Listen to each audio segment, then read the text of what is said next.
Hey yo, thanks for tuning in to Celeb Sauce. Really quick, I want to give a shout out to Wes Moore for winning his election in Maryland and becoming only the third African American elected to be a governor in the United States since the days of Reconstruction, okay? We have not elected a black man or a black person or a person of color to become a governor since the Civil War ended, Lincoln got shot, and Andrew Johnson was the president. That's crazy. But, luckily, things have changed, and we just want to say congratulations to Wes Moore representing the DMV. Now, before you start getting all, in a frenzy, because that happened on Tuesday, and it's now a few days later, and we know how, the internet, if you don't say it on the day, it's like that was prehistoric history. There's no time limit on giving somebody props for doing or having a great accomplishment, okay? Now, let's switch to the Takeoff funeral, which took place at the State Farm Arena in Atlanta. People in Atlanta definitely showed up and represented for this young man, and I was happy to see that. I'm happy to see that the celebration of life was done tastefully and respectfully, and I'm even glad to hear that Drizzy Drake showed up and gave touching remarks that spoke to the character and personhood of Takeoff. According to reports, Cardi B, Quavo, and Offset were also there. Quavo and Offset gave touching tributes, and Yolanda Adams, Justin Bieber, and Chloe Bailey gave performances to pay homage to the late rapper. I, however, have an issue with some of the things that I heard within our community leading up to the funeral. And let's listen to an example of what I'm talking about. Really? Out of all these people who tried to say, oh, rest in peace, Takeoff, all these black people in the black community, not one black person is performing? That's how fake this community is, for real. No family members performing. Cardi, you ain't performing. Offset, you not performing. Quavo and Offset, y'all not coming together to perform for your nephew and for your cousin. This is sad. This is sad. It's no excuses. I don't care what nobody say. It's no excuses. Y'all let him DIE in cold blood, and his video was circulating on social media. You mean to tell me you not gonna perform for your loved one? I don't want to hear nothing out of y'all mouth, man. For real. Y'all fake. For real. Y'all pathetic, man. Y'all are pathetic for that. For real. Okay. Need I say it? This chick is dumb. She is dumb and ignorant. And I mean, it's this type of thought that, once again, is holding back the community.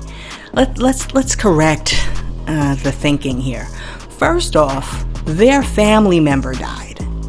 And if Cardi B and Takeoff and Quavo don't want to perform, they don't have to perform. If your parent or your loved one died, you may not be emotionally equipped to get up and sing, or in Cardi's case, rap. Was she supposed to rap at the funeral? Was she supposed to do the choral version of WAP? Was that what you were expecting? I'm so confused right now. But the second thing I would say is that it is a funeral and not a concert. I know people got confused because, they were giving away the tickets through Ticketmaster, but this is a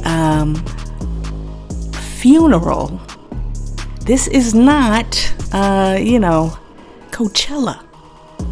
I need for this young lady and other people who think like this young lady to, one, get some experience, two, go read some books, and three, shut the F up. Oh, jeez. Now, I'm a feminist, and it hurts me that there are young ladies running around with this mentality. But I also like to help the brothers out. I'm gonna help the brothers out. Listen to me very clearly, because I don't want you to get stuck. I don't want you to get stuck with a slow chick, okay? The next time you meet a chick and you're going back and forth on whether or not you should give her the D, I want you to ask her one question. I want you to ask her, what color was George Washington's white horse? Okay? And if she hesitates for just a minute, or she has to think about that question, run in the opposite direction, okay? Now, TMZ caught up with Reverend Al Sharpton, and they asked him about the Takeoff situation, and they also asked him whether or not he thought hip-hop was the cause of an escalation of violence within our communities. And this is what Reverend Al had to say, and I quote, "No, hip-hop is not the sole cause of the violence. I remember growing up and R&B artists used to get into shootouts and fights. I mean, this is nothing that's new. Social media makes it so more people know about it, but you have a lot of people in hip-hop that are very responsible, that are very creative, and that help their community. So we should not act like hip-hop is synonymous with violence. Those that are violent, we ought to deal with. A thug is a thug. Whether they're singing jazz, whether they're singing R&B, whether they're singing gospel. I know some preachers packing. So let's not make it just about hip-hop. Let's make it about those people who are not acting how they are supposed to act. Listen, Reverend Al is 100% right, all right? Hip-hop is not the problem. Hip-hop, or some parts of hip-hop, are symptoms of a larger systemic problem, which is caused by systematic racism, oppression, redlining, the prison industrial complex, inequality in the schools, an inequitable criminal justice system, and the fact that drugs were dropped into our communities. All of these things play a role into what happened to Takeoff and what has happened to the numerous black men and women and others who have been shot down in the street for no reason, whether you know their names or not. And whether you agree with me or not, today's problems in hip-hop and in other facets of society stem back to slavery and when the first black slaves were dropped off on these shores and called black gold. Now, for all you people who are going to be like, yo, racism ended and you just harping on old stuff, you know what I'm saying? We live in a post-racial society, you know what I'm saying? Do me a favor. Go in the comment section and I want you to state the date that racism ended. Put in the date. If you think that it ended like January 1st, 1955, put that in the comments, because we all agree that it existed. We know that institutional racism and discrimination, all those things existed. So if something existed and it no longer exists, then it had to have a date when it ended. Do me a favor and drop that date. Let me stop, because like I said, I can go on about these things. I can go on, but let me big up Al Sharpton. You know, a lot of people, you know, we go back and forth about Al, but I got to tell you, I had a friend that was murdered by the cops, and Al showed up. Al showed up, and Al helped get that family justice. Okay, so I don't have a negative word to say about Al. Al like popped up out of nowhere. Al, I don't know whether he was like waiting around the corner, just ready to like jump out and lead a protest. Cause I mean, it's like he was there like within 15 minutes. Now, thinking about Al always makes me think about the perm, okay? And the perm is now making me think about Drizzy Drake, okay? And the fact that the gram is going wild over some photos that popped up of Drizzy Drake wearing the baby blue silk sleep bonnet. That's right, the Sally Special, the one with the frills on the bottom. Okay, and in the second photo, 21 Savage is peeping out from behind the covers. Gonna leave this one alone. But I will say, I think it's a smart move. And I think that, because Condé Nast and Vogue wanted to play hardball and wanted to sue these brothers for $4 million, they turned around and made new promotional material, which is going to smash the old promotional material. And guess what? You can't sue Drake for laying in his own bed with a baby blue silk bonnet. And in response to the photo, one person wrote, "The fact that Drake is out, selling out, streaming her while chilling in a bonnet, while Taylor Swift is shaking, crying in a shambles, discounting everything, and churning out more and more unnecessary remixes and versions of her mid-music just to keep up, is hilarious AF."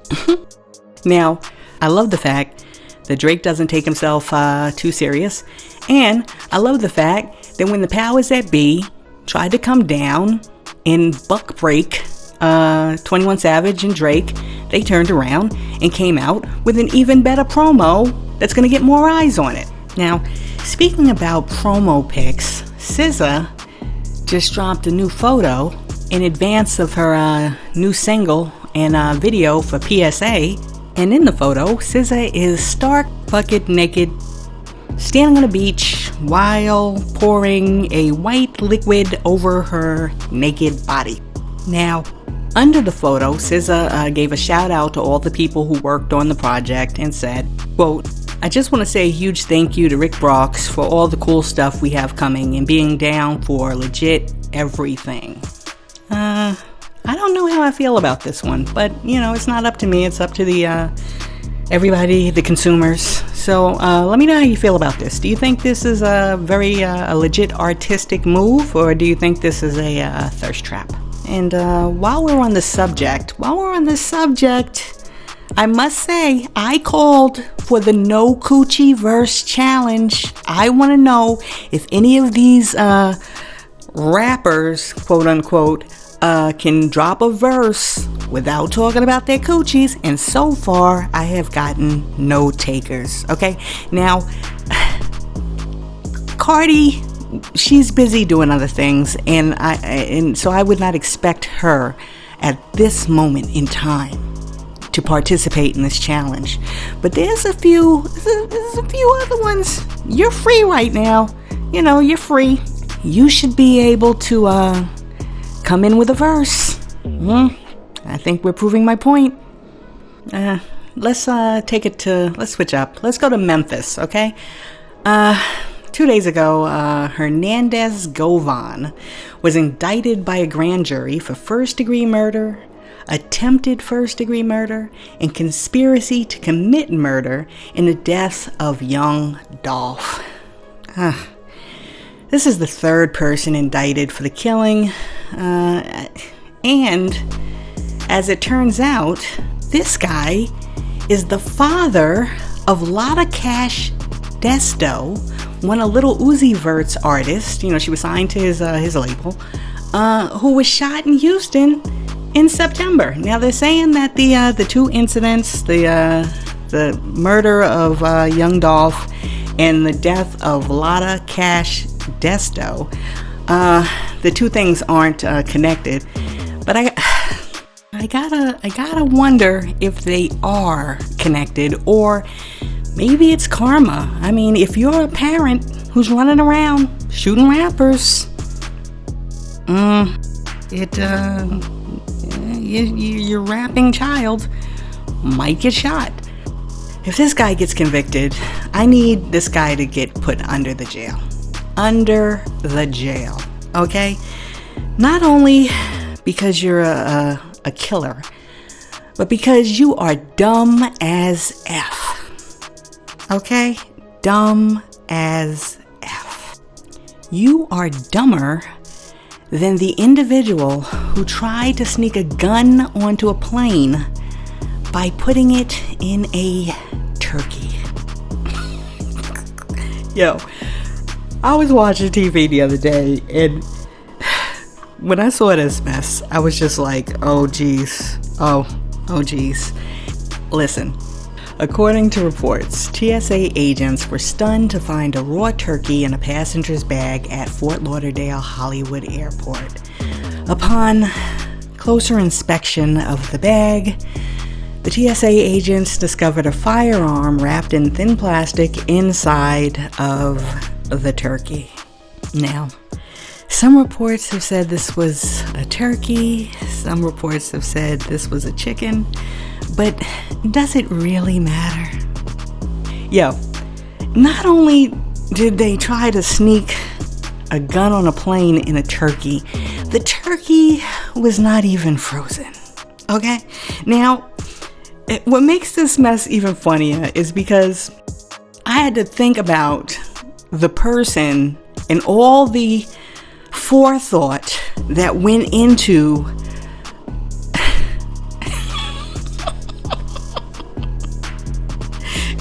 them going to the grocery store, buying a turkey, right?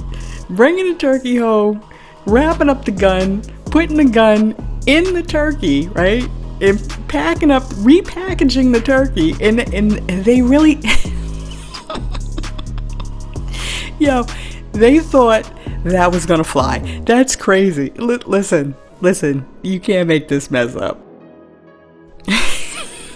You can't make this mess up. You cannot make this mess up.